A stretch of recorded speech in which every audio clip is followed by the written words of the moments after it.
నా వరకు ఇన్స్టాగ్రామ్ నేను స్టార్ట్ చేసినప్పుడు దాదాపుగా తక్కువ పేజీలు ఉన్నాయి. ముఖ్యంగా ఫేస్ కనపడేటట్టుగా ఎవరు వీడియోలు తీయలేదు. నేను గొప్పగా చెప్పుకోవట్లేదు, వాళ్ళు కూడా రీల్స్ స్టార్ట్ చేశారు. నాకన్నా ముందు చేసిన వాళ్ళు కూడా ఉన్నారు రీల్స్.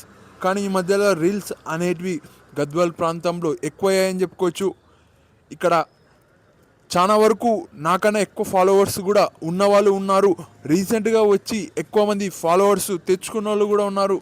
ఇక్కడ మొత్తానికి ఇన్స్టాగ్రామ్లో గద్వాల్ ఒక కొత్త చాప్టర్ స్టార్ట్ చేసిందని చెప్పుకోవచ్చు. చాలా వరకు యూత్ అనేటోళ్ళు ఇన్స్టాగ్రామ్ వాడుతున్నారు. అది చాలా హెల్ప్ఫుల్ అవుతుంది. రేపు గద్వాల్ని చేంజ్ చేసేలా అవుతుంది. గద్వాల్ ఉంది అనే కొద్దిగా వీడియో తీసి పెట్టామంటే తెలుగు ప్రజలు ప్రపంచం మొత్తం కూడా చూస్తుంది. ఒకవేళ రీల్స్ వైరల్ అయితే ఇక్కడ చాలా వరకు కంటెంట్ బాగుండాలి అని చెప్తుంటారు. ఇంకా కొన్ని ఫ్యాక్టర్లు కూడా ఉండాలి, కొన్నిసార్లు లక్ కూడా ఉండాలి, దాంతోపాటు హార్డ్ వర్క్. ఇది వదిలిపెడితే నేను ఇక్కడ యూట్యూబ్ స్టార్ట్ చేశాను. ఇన్స్టాగ్రామ్ అనుకోలేదు నేను స్టార్ట్ చేస్తాను.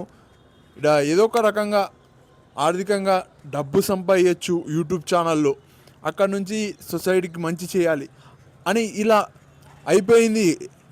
నా లైఫ్ అనేది ఇలా మళ్ళీందని చెప్పుకోవచ్చు. అదే ఇన్స్టాగ్రామ్లో చూస్తే నేను రీల్స్ చేస్తా అని అనుకోలేదు. ఒకప్పుడు ఫోటో దిగేవాడినే కాదు, అలాంటిది ఇప్పుడు నేనే వీడియోలో వచ్చి మాట్లాడుతున్నానంటే ఒకసారి ఊహించుకోండి. నేను వీడియో తీసేటప్పుడు కూడా చాలామంది ఆపడం జరిగింది. వద్దురా రే, ఈ వీడియోలు వద్దురా, మనకెందుకురా, మంచి ఏదో పని చేసుకోరా అని చెప్పేటోళ్ళు, వేరే వాళ్ళు కూడా చెప్పేటోళ్ళు, మా బంధువులు చెప్పేటోళ్ళు, మా తండ్రి చెప్పేటోళ్ళు, మా తల్లి చెప్పేది. ఇలా చెప్తుంటే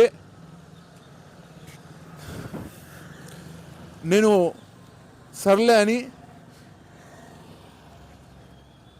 కొద్దిగా దానికి ఏమీ లెక్క చేయకుండా వీడియోలు అనేటివి వస్తున్నాయి. ఇది మామూలు విషయం కాదు.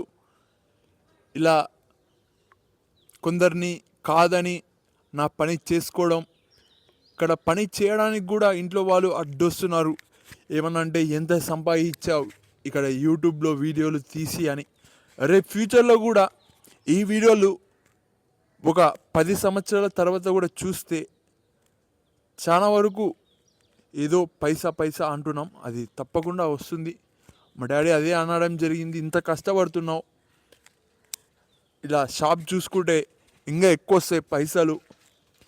ఇది ఒక హీరోలాగా అనిపిస్తుంది. కొద్దిగా అది మనకు వచ్చేసి కష్టం ఉంటుంది. పైపులు మొయ్యాలా, అవి మొయ్యాలా, మోసే అలవాటు లేదు. చిన్నప్పటి నుంచి మోసే అలవాటు చేసింటే మా డాడీ, తప్పకుండా నేను ఈజీగా ఇప్పుడు కల్లా నేను మోటార్లు పైపులు అమ్మేతోని అని నేను అనుకుంటున్నా.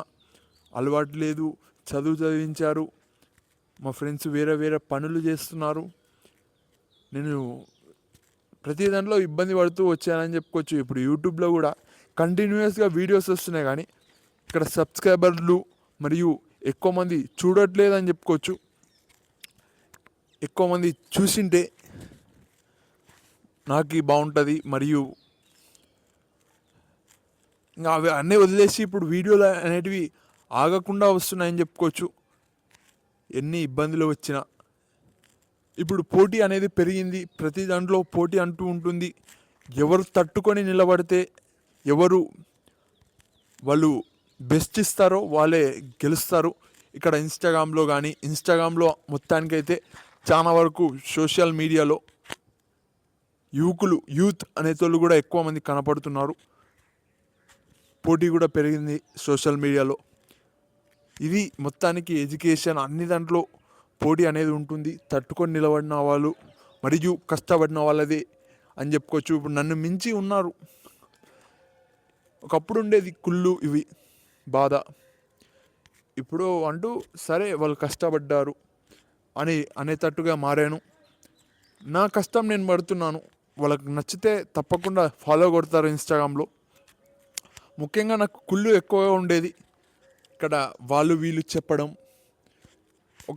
ఒకరికి నేర్పిస్తానని చెప్పుకోవచ్చు కుళ్ళు అనేది. అరే వాడు చూడరా నీకన్నా ముందు పోతున్నాడు అంటే చాలు, ఆ మాటకి కుళ్ళు అనేది వస్తుంది. ఇలా నాకే తెలుస్తుంది, వాళ్ళకు కూడా తెలుస్తుంది, చూస్తే కనపడుతుంది అరే వాడు నాకన్నా పేరు ఎక్కువ సంపాదించుకున్నాడని. కానీ వీళ్ళు ప్రత్యేకంగా గుచ్చి గుచ్చి చెప్తారు, ఇంకా అతని రెచ్చిపోవాల్సి వస్తుంది. ఇది పరిస్థితి. మొత్తానికైతే నన్ను మించిన వాళ్ళు ఉన్నారు డబ్బు పరంగా, పేరు పరంగా, కానీ ఎలాంటి బాధ లేదు. నా పని అంటూ చేసుకుంటూ వస్తాను.